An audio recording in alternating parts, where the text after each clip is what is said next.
欢迎乡亲继续收看《华视台语新闻杂志》。香港要来修订逃犯条例，引爆香港为回归以来上大的示威潮。香港人愤怒就街抗议，一来是正惊一国两制被毁掉，民主法治会受到侵害；二来嘛正惊香港的未来后一代的前途会乌有去。甲2014年由香港的大学生发起的雨伞运动比起来，这届反恶法的游行抗议，民意的冲浪更加激烈，人数嘛搁较多，而且参与者嘛更加少年。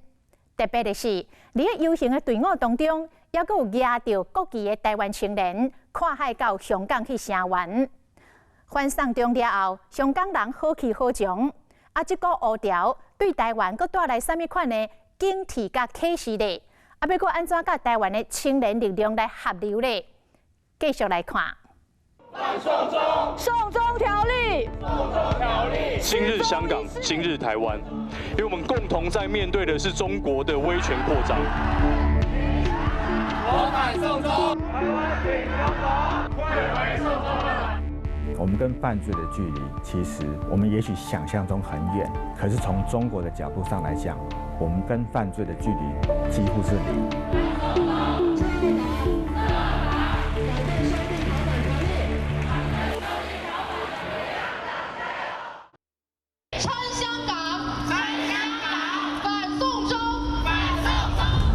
第一头的林内高温，民众穿乌衫、夹飘椅。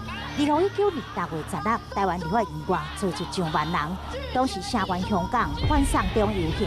台湾和香港站在一起，并不是因为我们同在中国的统治之下，而是台湾跟香港，我们共同拥抱了民主、人权与自由价值，正一同遭受中国对于台湾及香港的司法自主性的侵犯。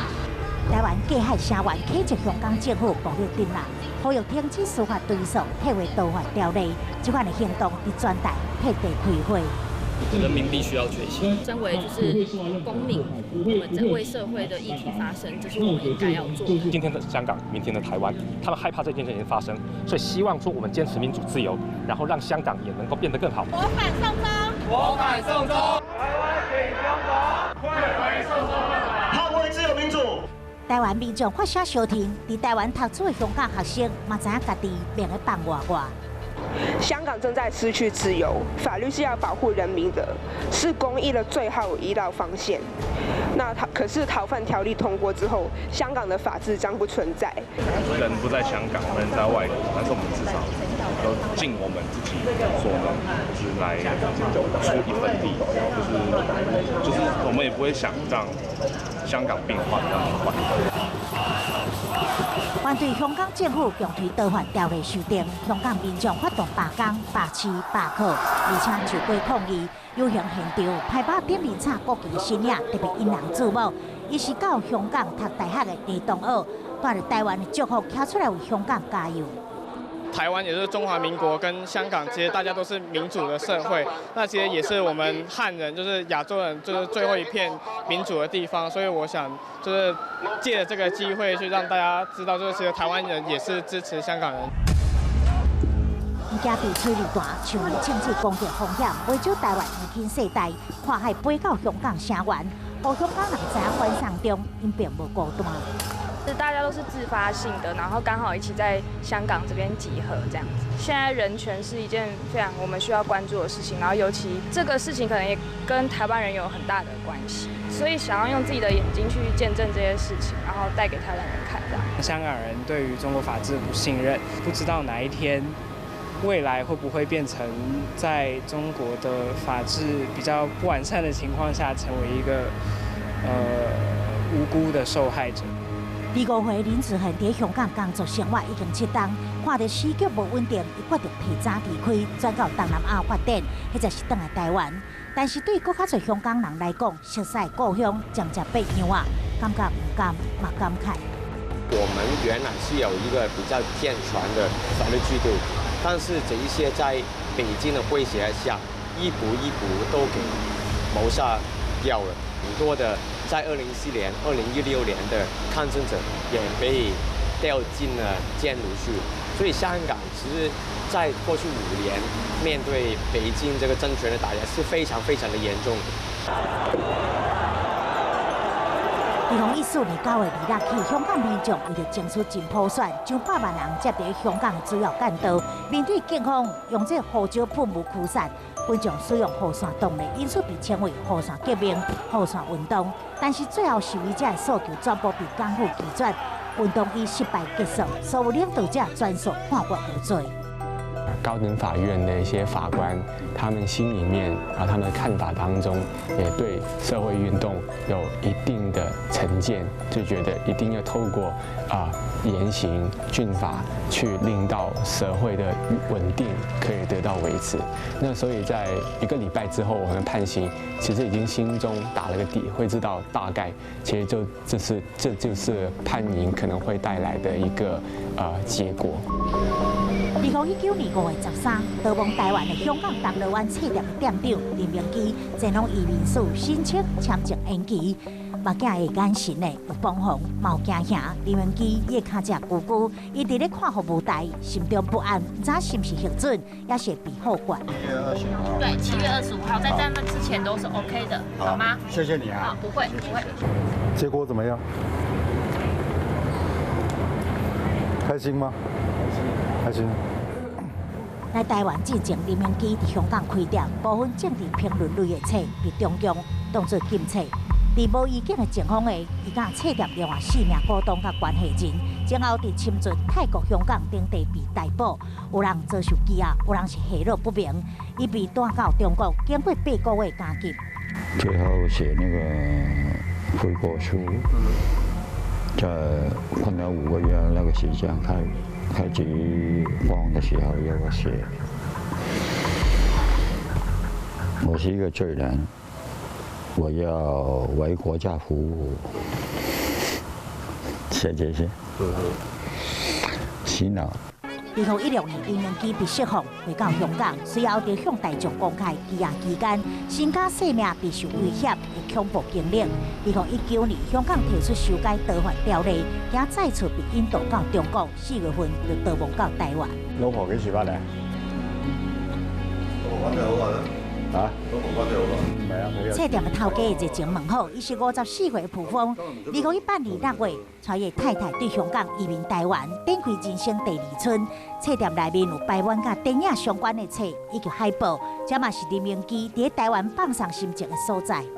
開書店算是不是真正的事業了？我來台灣開書店，只是因為移民投資。然後我要他也有興趣的，也不能說。唯一懂的就是開書店。對啊，台灣很好啊，台灣居住的環境，當然比香港好啊，生活的環境條件呢，什麼都便宜，所以住得挺開心。台灣有民主自由環境，物價比香港較低，加上移民限制無懸，台灣正做香港人移民的熱門地點。根據內政部統計，1997年香港回歸前後，香港澳門民眾申請來台居留許可分別無到2000件。2014年雨傘革命了後，申請案件增加到7500多件。逃犯條例修法，香港民眾強烈反彈，再次依法移民的詢問。業者透露，每天接到900通諮詢的電話，是反送中抗爭前的3倍。共產黨管治香港20幾年，有哪一次是按他的對香港人一個承諾來做啊？全部都違反的嘛。人家會考量啊，比方這個所謂的條例停下來，但是那個刀還放在上面，哪裡怎麼知道2個禮拜以後再給你將什麼刀？你不知道。那個刀一把一把就放在你頭上，那什麼時候他抽出來用，就是什麼時候抽出來，你沒保證啊，你生活不安定啊。他的理由是說，為了處理一些所謂的殺人犯等等這些，但是他幾乎他的適用裡面，好像那個包山包海，把台灣變成他們的內地的一部分啦，那適用這個樣子。逃犯條例修正，敢講對台灣無影響咧？學者提醒，修法一旦通過，恐驚連轉機過境香港攏會避免。誰來決定你犯了什麼罪？那這件事情是中國說了算。其實香港政府沒有辦法去實質審查，即便是說在條文上舉明了政治犯不得移交。可是如果以非政治犯的名义要求民交，可是中国实施在受审的时候，又根据政治犯的罪名来进行审判的时候，那么所有的台湾人民，只要曾经公开表示过对中共政权的不满或者是批评的话，那么都有可能成为这个颠覆国家政权罪的犯罪者。逃犯条例修法，恐惊有香港司法失去独立，对台湾更加是警戒，同时嘛意外激发出台湾社会对一国两制的批判和质疑。当时邓小平就是在过去中国跟英国在讲说香港要所谓的回归的时候呢，那当时要讲一个过渡的50年时期，就是1国2制，然后做得不错的时候，未来就要用这个让台湾人觉得说，你看啊，这个弄得不错啊，回归祖国以后就可以用1国2制嘛。那当然讲好过渡时期是50年啊，什么都不变啊，那现在不到25年啊，没有不到一半就已经破产了嘛。香港呢，我们可以看出1国2制它完全是破灭了，然后中国意识几乎降到，尤其是年轻人已经降到可数。那台湾的中国认同也是降到了个位数，那这些都值得我们去珍惜了。那就是本土意识会促成我们两地的更追求民主。